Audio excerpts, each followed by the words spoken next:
Hello दोस्तों, मैं हूँ राज। दोस्तों, हमारे साथ आज AK मेहता सर हैं। सर के पास काफ़ी लंबे समय से पॉलिटी पढ़ाने का अनुभव है। सर पहले दिल्ली मुखर्जी नगर में पॉलिटी पढ़ाते थे वहाँ पर। उसके बाद लॉकडाउन के बाद से सर अभी पटना में पढ़ाते हैं। पटना में कौटिल्य GS में अभी सर पढ़ाते हैं, क्लास लेते हैं। उसके बाद साथ ही दोस्तों BPSC में GS पेपर 2 में पॉलिटी 114 अंक का आता है, जो कि मेंस में हमें लिखना होता है। तो सर से हम लोग इस विषय में काफ़ी विस्तार से बात करेंगे कि पॉलिटी कहाँ से तैयारी करें, कैसे आंसर लिखें, इस सब बारे में बात करेंगे। तो सर से हम लोग जानते हैं सबसे पहले पॉलिटी के बारे में। कि प्रणाम सर। सर से कि हम लोग जानना चाहेंगे कि पॉलिटी की तैयारी कहाँ से करें, पॉलिटी का मतलब कौन सा ऑथेंटिक सोर्स हो कि यहाँ से हम लोग तैयारी करें। सर इसके बारे में बताइए। देखिए, एक्चुअली जो है हाल के दिनों में BPSC ने पैटर्न चेंज किया है। अब जो क्वेश्चंस का जो पैटर्न है वह 3 स्वरूपों में आएगा। एक तो है कि आपका शॉर्ट नोट्स आएगा, ठीक है, और शॉर्ट नोट्स होंगे जो 12, 12 और 13 नंबर के होंगे। 3 शॉर्ट नोट्स लिखने होंगे जो पॉलिटी वाले पार्ट्स में। और एक निबंध भी है जो ऑप्शनल की जगह हटा करके निबंध भी लाया गया है, और निबंध में भी पॉलिटी का बहुत बड़ा योगदान रहेगा, 2 खास करके। और एक तो 38 मार्क्स का तो आप जो देख ही रहे हैं कि 400 शब्दों में जो लिखना होता है, 350 से 450 शब्दों तक के बीच में, तो वो तो 3 स्तर पर अब आपको देखने पड़ेंगे पॉलिटी के क्वेश्चंस को। अब शॉर्ट नोट्स भी आपको लिखना पड़ेगा, और वह क्वेश्चन कंपलसरी है। अगर अकॉर्डिंग टू BPSC देखा जाए तो GS2 का जो सेक्शन 1 है पॉलिटी वाले पार्ट्स में, उसमें शॉर्ट नोट्स है क्वेश्चन नंबर 1, और वो कंपलसरी है लिखना। और 38 मार्क्स वाला है जो वो भी कंपलसरी, वो तो है ही, क्योंकि आप उसे अगर नहीं लिखेंगे तो आप बाहर हो जाएंगे। और एक सेक्शन जो निबंध वाले में है, सेक्शन A और B, वह सेक्शन A और B है जो आपके लिए बड़ा प्रायोरिटी है, क्योंकि सेक्शन C के संबंध में तो आयोग ये कहता है कि हम बिहार कल्चर से पूछेंगे, लेकिन सेक्शन A और B के संबंध में कन्फ्यूजन है स्टूडेंट्स के समक्ष कि निबंध में किस स्वरूप में पूछा जाएगा। अब तो 68 तो नज़दीक आ गया है और स्टूडेंट्स के पास समय कम है, से मुझे लगता है कि तीनों सेक्शंस को ध्यान में रख करके तैयारी करें, ठीक है। अब आता है कि इसकी तैयारी कैसे करें, जैसा आपका प्रश्न है कि इसकी तैयारी कैसे करें। तो एक्चुअली आप कितना जानते हैं इससे आयोग को कोई मतलब नहीं है। आप उस क्वेश्चंस के स्वरूप के अनुसार आप लिख पाते हैं कि नहीं लिख पाते, आपकी डिलीवरी अच्छी है कि नहीं, क्लियर। इसके लिए कोई अगर मार्केट में कहें तो कोई बेहतर सोर्स नहीं है NCERT के सिवा। तो एक NCERT में पकड़ बहुत अच्छी होनी चाहिए, और साथ साथ आप कोई हेल्प बुक के रूप में आप लक्ष्मीकांत या अन्य बुक का प्रयोग कर सकते हैं, लेकिन आपकी पहली पकड़, पहली प्रायोरिटी NCERT होना ही चाहिए। तो एक सोर्स है NCERT, और कोई और टेक्स्ट बुक के रूप में आप इसका प्रयोग कर सकते हैं। तो ये चीज़ें इंपॉर्टेंट है इसको। और सर, जब आंसर राइटिंग की बात आती है कि आंसर राइटिंग हम लोग जब करते हैं तो मतलब पढ़ने वक्त तो लगता है सर किताब में सब कुछ पढ़ लिए, क्लास में लेक्चर सुनते हैं लगता है कि सब कुछ समझ में आ रहा है, लेकिन जब आंसर राइटिंग करते हैं तो उसमें मतलब हाथ चलती नहीं है, कुछ थोड़ा सा लिख करके बस समाप्त हो जाते हैं। तो उसको शुरुआत कैसे करें सर आंसर राइटिंग? अब हम इसे ना एक समस्या मानते हैं, पेन ड्रॉप वाली समस्या, कि आपको आता है लेकिन लिखना तो शुरू करते हैं, लेकिन बीच में पेन ड्रॉप कर जाता है। अब लगता है कि हम कहाँ से क्या अब लिखें। देखिए, पेन ड्रॉप की समस्या तब है, एक तो आपने प्रैक्टिस नहीं किया है, और दूसरी समस्या तब है जब आपके पास नंबर और कंटेंट की कमी है। जब स्टूडेंट्स के समक्ष कंटेंट जब कम हो जाता है तो वहाँ पर पेन ड्रॉप कर जाता है। और देखिए, एक 3 चीज़ें हैं लेखन में जो मेरे अनुसार, पहली तो है कि किसी भी क्वेश्चंस को ना आप पहले तोड़िए। आप स्टूडेंट के समक्ष 2 समस्या आती है एग्जाम के दौरान। पहली समस्या तो आती है कि वह क्वेश्चंस के स्वरूप को पहले समझे कि हम इस क्वेश्चंस को मैं लिखूंगा, क्वेश्चंस को पहले एक चूज करे कि मैं इसी क्वेश्चंस को लिखूंगा। और उसके बाद जो पेज नंबर 35 और 36, जो लास्ट वाला जो 2 पेज है, उस पेज पर उस क्वेश्चन जो लिखेंगे, जो चूज किया है, उस क्वेश्चंस को आप जो करेंगे तो उसके फॉर्मेट एक तैयार करेंगे। 1 से 2 मिनट लगता है फॉर्मेट तैयार करने में। इसका मतलब यह क्वेश्चन इस स्वरूप में पूछ रहा है, और जब यदि उस स्वरूप में क्वेश्चंस पूछेगा तो आपके पास पहले से तैयार रहेगा फॉर्मेट, ताकि आप भूलें नहीं। और अगर फॉर्मेट अगर तैयार करेंगे तो आपके पास जो पेन ड्रॉप वाली समस्या है कि अब मैं क्या लिखूं, तो वो पेन ड्रॉप वाली समस्या से छुटकारा मिल जाएगा।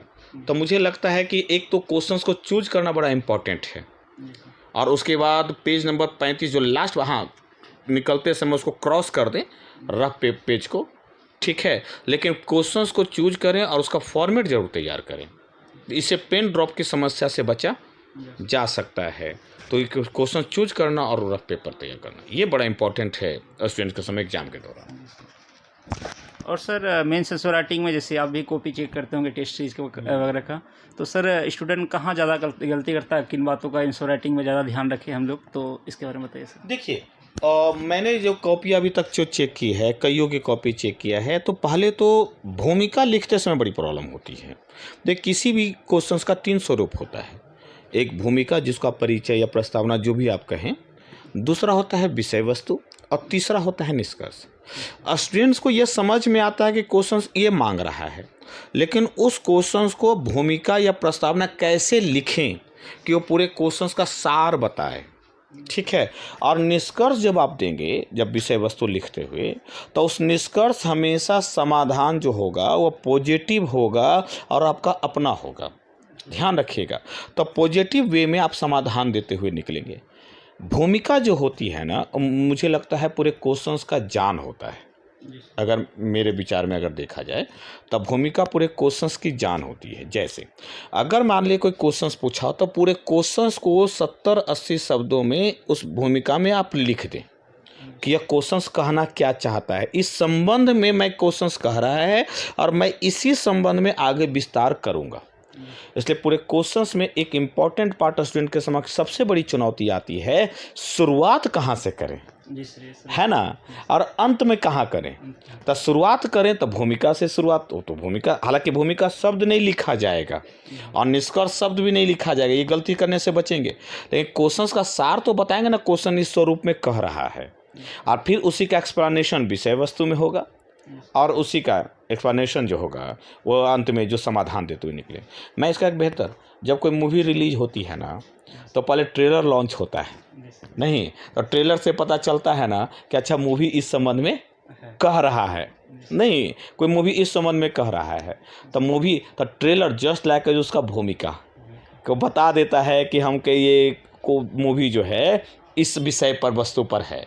नहीं अभी मैं कुछ देर पहले दृश्यम मूवी का एक देख रहा था, दृश्यम 2 का, तो उसका ट्रेलर मैं देख रहा था कुछ देर पहले, तो पता चला कि अच्छा ये तो पुराने वाले का है और इन्वेस्टिगेटिव पर आधारित है।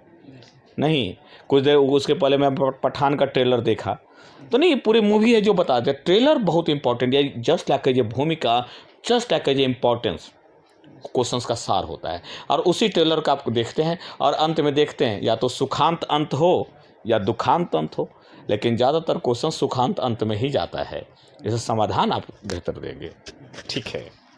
और सर से कि लिखने वक्त ऐसे एक क्वेश्चन 38 मार्क्स का हुआ, तो उसमें हमको 400 से 450 के आसपास में सर से शब्दों में लिखना है, तो कई बार सर शब्द कम पड़ जाते हैं, जैसे कि कुछ क्वेश्चन में, एक क्वेश्चन में ही 3-4 शब्द, 3-4 क्वेश्चन छोटा छोटा समाहित रहता है सर, तो उसको कैसे एक्सप्लेनेशन करें और शब्द सर कहाँ से लाए सर। देखिए बीपीएससी की विशेषता है कि एक क्वेश्चन में 4 क्वेश्चन पूछते हैं, जोड़ करके पूछता है। जैसे मैं उदाहरण दे दूं कि जैसे अभी मैं कुछ दिन पहले क्वेश्चंस देख रहा था कि मौलिक अधिकार और नीति, राज्य के नीति निर्देशक तत्व एक दूसरे के सहायक और पूरक हैं। सीडीपीओ या किसी का क्वेश्चन था, ऑडिटर का, सहायक और पूरक हैं, इस संबंध में अपने तर्क प्रस्तुत करें। या एक क्वेश्चन था कि एक करंट का क्वेश्चन था कि एक देश एक राष्ट्र चुनाव, अभी 67वीं की मैं बात कर रहा हूँ। तो जब तक आपके पास उस विषय का, उस टॉपिक का ज्ञान नहीं रहेगा ना, तो एक आपके पास एक समस्या हमेशा आएगी कंटेंट की। तो उस टॉपिक का ज्ञान होना बहुत ज़रूरी है, पहली बात। दूसरी बात जो मेरा कहना है कि उस टॉपिक का सिर्फ ज्ञान से इम्पोर्टेंट नहीं है, उस टॉपिक को डिलीवर आप कितना अच्छा से करते हैं, क्योंकि आप वहाँ बता करके नहीं आ रहे, आप आपकी कॉपियाँ बताती है कि उस संबंध में आप क्या सोचते हैं। क्लियर। तो मुझे लगता है कि उस क्वेश्चंस का बेहतर डिलीवर करना, जैसे मैं भूमिका का ही विस्तार विषय वस्तु है, विस्तार उसी का निष्कर्ष हो अंत में, ठीक है। कहीं पर भी क्वेश्चंस एक दूसरे से टूटा हुआ महसूस ना हो।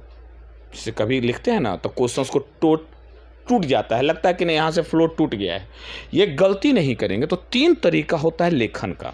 जो मैं बड़ा इंपॉर्टेंस बात बता रहा हूँ स्टूडेंट के समक्ष, 3 तरीका होता है। पहला तो तरीका होता है कि आप डायरेक्टली 10-15 पॉइंट लिख दें, कि आप किसी का विशेषता लिख रहे हैं तो 10-15 विशेषता लिख दें, ये विशेषता। इसमें कहीं पर फ्लो का इंपॉर्टेंस नहीं होता, लेकिन आप ना पूरा मजबूर कर देते हैं सामने वाले को पढ़ने के लिए कि आप 10 को 10 पढ़े, है ना, तो पॉइंट में वहाँ से फ्लो टूट जाता है। दूसरा तरीका होता है पैराग्राफ में लिखने का। पैराग्राफ में लिखने का सबसे बड़ा नुकसान ये है कि आपका पेन ड्रॉप कर जाएगा, फ्लो टूट जाता है, अब लगता है कि उसमें रिपीटिशन होने की संभावना बढ़ जाती है। तीसरा जो तरीका होता है, जो सबसे इम्पोर्टेंट तरीका है मेंस आंसर राइटिंग का, वह तरीका है कि आप पॉइंट बनाएं और पॉइंट को डिस्क्राइब करें। जैसे मैं अभी अतीक अहमद वाला केस चल रहा है, आप सुने होंगे करंट में, तो अगर क्वेश्चन राजनीतिक और आपराधिकरण से जोड़ करके क्वेश्चन पूछा, और मैं एक उदाहरण दूं, क्योंकि मुझे जब भी मुझसे कोई इंटरव्यू लेता है, जब मुझसे पूछता है तो मुझसे रहा नहीं जाता, ठीक है, तो मैं क्वेश्चंस के अनुसार मैं आपको एक डिटेल बता देता हूं कि जैसे एक चर्चा में चल रही राजनीति और अपराधीकरण से क्या समझते हैं। हाल के दिनों में भारतीय दलीय प्रणाली या भारतीय राजनीति का यह नासूर बन करके उभरा है। इसके उभरने के कारणों की आलोचनात्मक इसके उभरने के कारणों की समीक्षा करें तथा इस संबंध में कौन कौन से प्रयास किए गए हैं इसकी आलोचनात्मक व्याख्या करें। आप देखिए क्वेश्चंस में राजनीति और अपराधीकरण से जोड़ दिया, उसी क्वेश्चंस में इसकी भयावहता भी बता रहा है, नहीं इसी क्वेश्चंस में कारण भी पूछ रहा है और इसी क्वेश्चन में समाधान भी पूछ रहा है ना। तो आपको चारों क्वेश्चंस को बना करके लिखने पड़ेंगे। अब आप शुरू कहाँ से करेंगे, तो आप शुरू करेंगे राजनीति और अपराधीकरण से तात्पर्य राजनीति में अपराधियों के प्रवेश से है, जो किसी येन केन प्राकृतिक स्थिति से किसी भी स्वरूप में डराकर धमकाकर पैसों के बल पर राजनीति में चुनाव जीतते हैं, ठीक है, चुनाव में भागीदारी करते हैं, चुनाव जीतते हैं और बाद में उस सत्ता का संचालन करते हैं। ADR के रिपोर्ट के अनुसार 2019, क्योंकि आपको डाटा देना पड़ेगा, तो डाटा देना पड़ेगा तो डाटा ऑथेंटिक डाटा हो, तो ADR के रिपोर्ट उसकी भयावहता को दिखाएं कि वर्तमान में 43% जो है संसद और विधायकों में, संसद में 43% आपराधिक प्रवृत्ति के लोग हैं जिन पर आपराधिक केस चल रहा है, तो आप रिपोर्ट देंगे। इसे उभरने के कई कारण दिखाई देते हैं। अब उसी का विस्तार करते हुए, तो आप राजनीतिक अपराधीकरण की चर्चा करते हुए, कारण बताते हुए और अंत में समाधान देते हुए निकल जाए। तो आपको लिखना पड़ेगा ना, जनप्रतिनिधित्व अधिनियम धारा 8(3) के अनुसार कोई भी यदि चुनाव आयोग के समक्ष अपना हलफनामा दायर करता है तो उसको बताना पड़ेगा कि हम पर कितने अपराध हैं, नहीं अपना पूरा ब्यौरा देना पड़ेगा, और यदि अपराध सज़ा हो जाए तो उसको क्या बोला जाए, सज़ा हो जाए तो उसकी सदस्यता निरस्त होगी। तो कई प्रयास हो रहे हैं, तो आपको ना बदलते पैटर्न पर देखने की आवश्यकता होगी। तो इसके लिए आपके टॉपिक पर पकड़, भूमिका का बेहतर लेखन और विषय वस्तु का विस्तार, ये बड़ा इंपॉर्टेंट पार्ट होता है। सर इससे पॉलिटी में करंट अफेयर्स का सर इससे कि अच्छा खासा भूमिका कहा जाता सर है, तो इससे अखबार न्यूज़पेपर पढ़ते हैं सर, तो उससे मतलब करंट अफेयर्स कैसे निकाले सर और फिर मेंस आंसर राइटिंग में उसको कैसे जोड़े सर, तो इसके बारे में बताइए। देखिए, मुझे लगता है कि PCS की जान करंट अफेयर में बसती है। अगर आप हिस्ट्री को छोड़ दें कुछ समय के लिए और स्टैट्स को छोड़ दें, तो ये सेक्शन 2(1) ये जो सेक्शन 2 है GS1 का और बाकी का GS2 का पूरा पेपर, ये पूरी तरह से करंट अफेयर्स पर डिपेंड है। करंट आप बदलते पैटर्न को यदि नहीं देखिएगा ना, तो नहीं, करंट अफेयर्स की पकड़ बहुत ज़रूरी है। जैसे अभी राष्ट्रपति द्रौपदी मुर्मू का निर्वाचन हुआ, लेकिन द्रौपदी मुर्मू चर्चा में थी, राष्ट्रपति का पद चर्चा में था, लेकिन अध्यादेश से, उनके अध्यादेश से जोड़ करके क्वेश्चन पूछ लिया। एक देश एक राष्ट्र का चुनाव कई दिनों से चर्चा में था, देखिए 67 पूछ लिया। नहीं, मौलिक अधिकार चर्चा में था, तो देखिए CDPO मौलिक अधिकार और DPSP से जोड़कर क्वेश्चन सहायक और पूरक के रूप में पूछ दिया। करंट की भूमिका बहुत महत्वपूर्ण होती है, इसलिए आपको ऑथेंटिक मैगजीन्स और डेली न्यूज़पेपर का होना बड़ा इंपॉर्टेंट है। अच्छा, न्यूज़पेपर में जो पढ़ेंगे तो एडिटोरियल ज़रूर पढ़ेंगे। आप अपनी सहायता अनुसार कोई न्यूज़पेपर प्रयोग कर सकते हैं, जनसत्ता हो, दैनिक भास्कर हो, नेशनल दैनिक जागरण हो। मैं राज्य दैनिक जागरण की बात नहीं कर रहा, राष्ट्रीय दैनिक जागरण की बात कर रहा हूँ। आपके पास उपलब्ध नहीं है तो आप इंटरनेट मीडिया के माध्यम से आप इसका प्रयोग कर सकते हैं, इंटरनेट के माध्यम से। ये मैगजीन्स और न्यूज़पेपर आपके लेखन शैली को मजबूत करता है। और अधिकतर बार क्वेश्चन यहीं से पूछते हैं। मैं इसका एक उदाहरण दूँ, 66 बीपीएससी में मेंस में, जीएस वाले मेंस में, आईआर वाले सेक्शन में स्टार डस्ट से क्वेश्चन पूछा था। और स्टार डस्ट का जो क्वेश्चन था वह 10 दिन पहले, 15 दिन पहले न्यूज़पेपर में आया था, किसी मैगजीन में नहीं था। आप सोच सकते हैं कि न्यूज़पेपर की महत्ता क्या है। मैं इस क्वेश्चन से बताने की कोशिश कर रहा हूँ कि न्यूज़पेपर की महत्ता क्या है। न्यूज़पेपर का होना बड़ा ज़रूरी होता है, और अच्छा न्यूज़पेपर का होना, न कि आप प्रादेशिक न्यूज़पेपर, राज्य में नेशनल न्यूज़पेपर की मैं बात कर रहा हूँ, और मैगजीन्स की। सर जैसे कि है कि मेंस राइटिंग के लिए सर जैसे कोई क्लास नोट्स है या फिर बुक का है, तो सर नोट्स को याद करना ज़रूरी है सर, या फिर कोई और तरीका है कि उसको याद कैसे रखें सर, मतलब लिखने के लिए? नहीं, मुझे नहीं लगता है कि किसी दूसरे की नोट्स को पढ़ा जा सके। दूसरे के नोट्स आपके लेखन थोड़ा सा आपको सहायता कर सकता है, लेकिन आपकी लेखन शैली को मजबूत नहीं करता। आपका खुद का नोट्स किसी भी टीचर्स का, अगर मैं भी जब पढ़ा रहा हूँ क्लास में, तो मैं डायरेक्ट बोलता हूँ, मैं आपके पूरा आपको जो तैयार कर रहा होगा ना, तो मैं आपको सिर्फ सहायता कर पा रहा हूँ, लेकिन आपकी खुद की नोट्स ही आपकी तैयारी कराएगी। इसलिए आप ना किसी दूसरे का नोट सिर्फ हेल्प के लिए ले सकते हैं, आप उसको आधार नहीं बना सकते आप उसकी तैयारी का, और कभी तैयारी नहीं हो सकता। नोट्स को मतलब याद करना जरूरी है या सर उसको फिर कैसे तैयार करें? नहीं, नोट्स किसी का याद नहीं होता है। वो आपका नोट जब तैयार करेंगे ना, तो अपने आप स्वयं आपका पकड़ आता जाएगा। अच्छा, लेखन पर तो इसके लिए आपको प्रैक्टिस करने की जरूरत है। देखिए, नोट्स और क्वेश्चंस में अंतर होता है। जब क्लास में आप पढ़ते हैं तो नोट्स पढ़ते हैं, बाहर देखते हैं तो नोट्स देखते हैं। आपको क्वेश्चंस का स्वरूप अलग अलग आता है। जैसे मान लेते हैं कि आपको दलीय प्रणाली पढ़ रहा है, दलीय प्रणाली से ही आपको बहुदलीय प्रणाली से जोड़ करके क्वेश्चन पूछा जा सकता है, आपसे परिवारवाद से क्वेश्चन जोड़ करके पूछा जा सकता है, आपको क्षेत्रीय दलों से उदय से क्वेश्चन पूछा जा सकता है। तो टॉपिक ना हुआ, टॉपिक से कई प्रकार के क्वेश्चन उभरते हैं। इसलिए मुझे लगता है कि आपकी खुद की नोट्स और विद डायमेंशंस के साथ समझने की बहुत ज़रूरत होती है। तो वो आपको हेल्प कर सकता है, लेकिन वो आधार नहीं बनता। किसी दूसरे का नोट्स कभी आधार नहीं बनता। क्लियर? और सर जैसे कि पॉलिटी में सर यानी कि चार्ट हुआ, उसके बाद डायग्राम हुआ, या फिर मैप, ये भी ज़रूरी होता है क्या सर? ये और आंसर राइटिंग को प्रभावी बनाता है। आप कोशिश करेंगे प्रत्येक आंसर राइटिंग में चार्ट या ग्राफ, चाहे पाई चार्ट का प्रयोग कर सकते हैं, आप कोई डायग्राम का प्रयोग कर सकते हैं। फुल पत्ती ना बनाएं, ये थोड़ा सा बचे। सिंपल चार्ट का, सिंपल ग्राफ का आप ये आंसर राइटिंग को प्रभावी बनाता है, और जहां आपको 4 नंबर मिलने वाले थे वो 6 नंबर कर देगा। इससे मुझे लगता है कि ये बड़ा इंपॉर्टेंस पार्ट होता है लेखन का। और सर से कि प्रश्न का सर अंत में जो सर कुछ शब्द होता है, जैसे प्रकाश डाले, मतलब व्याख्या करे या फिर विवेचना करे, तो इस सबको सर कैसे डील करें? देखिए, एक बड़ा कन्फ्यूजन्स रहता है स्टूडेंट के समक्ष कि जो पुछल्ला शब्द मैं बोलता हूँ उसको आलोचनात्मक, विवेचना, व्याख्या। देखिए, अगर मैं एक एग्जाम्पल दूँ, आलोचनात्मक है तो आप किसी की आलोचना कब करेंगे? जब उसका पक्ष लिखेंगे, और इसमें कमियां क्या है ना, तो आप पहले पक्ष लिखेंगे। इसको कहते हैं क्रिटिकल एनालिसिस, आलोचनात्मक अध्ययन करना। नहीं तो किसी का जब आप पक्ष लिखेंगे तो तभी ना उसमें आलोचना करेंगे कि हाँ भैया, इसमें ये कमियां हैं, इसमें सुधार करने के लिए किया जा सके। विज्ञान और प्रौद्योगिकी की सहायता ली जा सकते हैं, तकनीक का सहायता लिया जा सकता है। इसे पक्ष का लिखना और फिर उसकी आलोचनात्मक व्याख्या करना, ये एक बेहतर होता है, और इसको बोलते हैं हम आमतौर पर क्रिटिकल एनालिसिस का होना बड़ा इंपॉर्टेंस होता है। तो मुझे लगता है कि यदि आपको लेखन को मजबूत करना है तो आपको क्रिटिकल एनालिसिस का मजबूत करना बड़ा इंपॉर्टेंट होगा।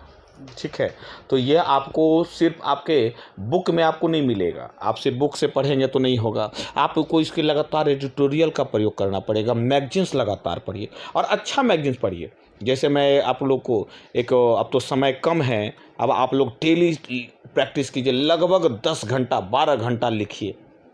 जो 68th वाले जो स्टूडेंट्स होंगे वो लगातार लिखिए, और अकॉर्डिंग टू क्वेश्चन, शुरुआत में गलतियां होगी, फिर लिखिए, फिर लगातार लिखिए। एक तो आपके स्पीड में बढ़ोतरी होगी, और क्वेश्चंस के अकॉर्डिंग लिखिए। क्वेश्चंस के अकॉर्डिंग लिखने का एक ही तरीका है जो मैंने शुरुआत में बताया कि रफ पेपर पे, यानी कि उसी पेज में, रफ पेपर पर आप उसको एक फॉर्मेट तैयार कर तब लिखिए। ये डायग्राम का होना बहुत प्रभावी बनाता है आंसर राइटिंग को। और मैगजीन्स, अच्छे मैगजीन्स का पकड़ना, एडिटोरियल का पकड़ना, न्यूज़पेपर का, वो बड़ा इंपॉर्टेंट है। मैगजीन में सर कोई एग्जाम्पल? मैगजीन्स में आप प्रतियोगिता दर्पण का प्रयोग कर सकते हैं। योजना का जरूर प्रयोग करें लेखन में, योजना और प्रतियोगिता दर्पण सफिशिएंट है। और उसके बाद कोई भी एक न्यूज़पेपर एक या दो सफिशिएंट है वो। शुक्रिया सर, धन्यवाद। शुक्रिया दोस्तों देखने के लिए वीडियो, और हम लोग ऐसे ही mains answer writing video series को कंटिन्यू करेंगे। और साथ ही साथ सर जो जिन सारी बातों के बारे में बताए हैं, सारी बातों को ध्यान में रखते हुए हम लोग मेंस आंसर राइटिंग स्टार्ट करेंगे। हर वीडियो में एक छोटा सा कोई टॉपिक स्टार्ट करेंगे हम लोग, उसमें उसका डिस्कस करेंगे। प्रीवियस ईयर क्वेश्चन हो या अन्य कोई क्वेश्चन हो, उसके बारे में फिर हम लोग लिखेंगे भी। और फिर हमारा टेलीग्राम चैनल का लिंक दिया हुआ डिस्क्रिप्शन में, उसमें आप भी अपना सेकी आंसर लिखेंगे। जो टॉपिक के बारे में हम बताएंगे उस पर आप भी लिखेंगे, हम भी लिखेंगे। उसके बाद फिर आप भी उसमें अपना आंसर राइटिंग का पेज सबमिट कर सकते हैं, आप टेलीग्राम पे भेज सकते हैं। तो हम लोग ऐसे ही अपने डिस्कस करके हम सब साथ मिल करके आंसर राइटिंग को कंटिन्यू रखेंगे। हमारे साथ ऐसे ही जुड़े रहिए दोस्तों। वीडियो को अच्छी लगे तो इसे दोस्तों के साथ शेयर कीजिए, चैनल सब्सक्राइब कीजिए। मिलते हैं आपसे अगली वीडियो में, तब तक के लिए शुक्रिया, धन्यवाद।